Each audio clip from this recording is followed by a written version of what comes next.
नमस्कार, आप देख रहे हैं DSD न्यूज़ और मैं हूं आपके साथ गौरी रानी। झारखंड बजट सत्र का 14वां दिन है और इस वक्त हमारे साथ बात करने के लिए विधायक भानु प्रताप शाही हैं।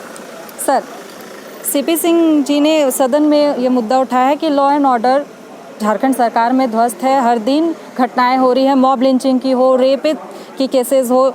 इसके साथ ही अधिकारियों पर भी ये आरोप लगाए हैं कि अधिकारी जो हैं सरकार जो है वो अधिकारी से अवैध काम भी करवा रही है, वसूली का।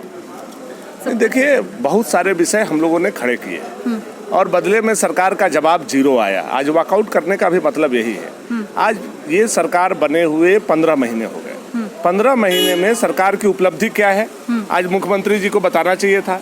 तो ये नहीं बता करके पिछले 5 साल के काम को, पुराने सरकार के काम को, उनकी बातों को लेकर के बैठे रह रहे। ये भूल गए हैं कि हम मुख्यमंत्री हैं। इनको आज भी ये बात दिमाग में बैठा हुआ है कि रघुबर दास जी मुख्यमंत्री हैं। सवाल आपसे किया जाएगा, आज आप मुख्यमंत्री हैं, जवाब आपको देना है। पूरे 15 महीने में लगभग 2000 बलात्कार की घटनाएं हुई। अपराध, उग्रवाद, बेतहाशा वृद्धि हुई है। लॉ एंड ऑर्डर पूरी तरह से ध्वस्त हो चुकी है। पुलिस का काम बालू बेचना और पत्थर बेचना हो गया है। ऐसे समय में विपक्ष अगर सवाल खड़ा करता है तो आप सवाल से क्यों भाग रहे हैं? नालायक आप जो बोल रहे हैं कि विपक्ष नालायक है, मुझे लगता है कि अब झारखंड बनने के बाद सबसे नालायक सरकार अगर किसी का है तो वर्तमान सरकार है। यह बात कहने में हम लोगों को कहीं अतिशयोक्ति नहीं होगी। तो अच्छा। और ये जो सरकार है जवाब से भी भाग रही है। आप देखिए कि इतने सारे प्रश्न विपक्ष के द्वारा किया गया और मुझे लगता है झारखंड प्रदेश के परिप्रेक्ष्य में प्रश्न किया जाता है, लेकिन जवाब जब मुख्यमंत्री देते हैं तो आप लोग वॉकआउट हो जाते हैं। नहीं, देखिए, मुख्यमंत्री आज जवाब नहीं दे रहे थे। आप सुने होंगे 15 मिनट तक हम लोग बैठे रहे इसी उम्मीद में कि मुख्यमंत्री एक स्वस्थ वातावरण में एक सकारात्मक जवाब देंगे और अपनी उपलब्धि बताने का काम करेंगे।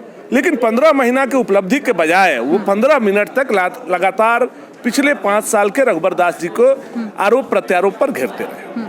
और जिन सवालों को हम लोगों ने कहा कि नियोजन पर आप क्या बोलना चाहते हैं, बेरोजगारी पे आप क्या बोलना चाहते हैं, अनुबंध कर्मी पर क्या बोलना चाहते हैं, 5000 रुपया आपने महीना बोला था बेरोजगारों को, आप सलीना कर दिए। आपने सारे बेरोजगारों को बोला था, उसमें प्रशिक्षित बेरोजगार आपने लगा दिया। तो इन सवालों का मुख्यमंत्री जवाब नहीं दे रहे हैं। तो ऐसे बकवास सवाल को जब उनका जवाब सुनने से अच्छा है हम लोग वॉकआउट करके बाहर आए।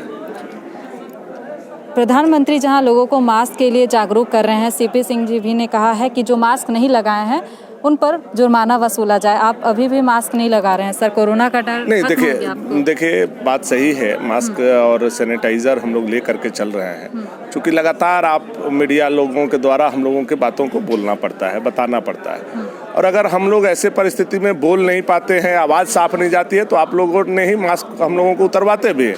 इसलिए हम लोग मास्क उतार करके बैठे हैं। जहाँ कहीं भीड़ में जाएंगे हम लोग लगा लेंगे। तो मेरे साथ बात कर रहे थे विधायक भानु प्रताप शाही, जिन्होंने साफ तौर पे सरकार पर आरोप लगाते हुए कहा कि सरकार में लॉलेस हो गई है कानून। तो फिलहाल इस खबर में इतना ही। तमाम और खबरों के साथ बनी रहने के लिए देखते रहें DSD न्यूज़।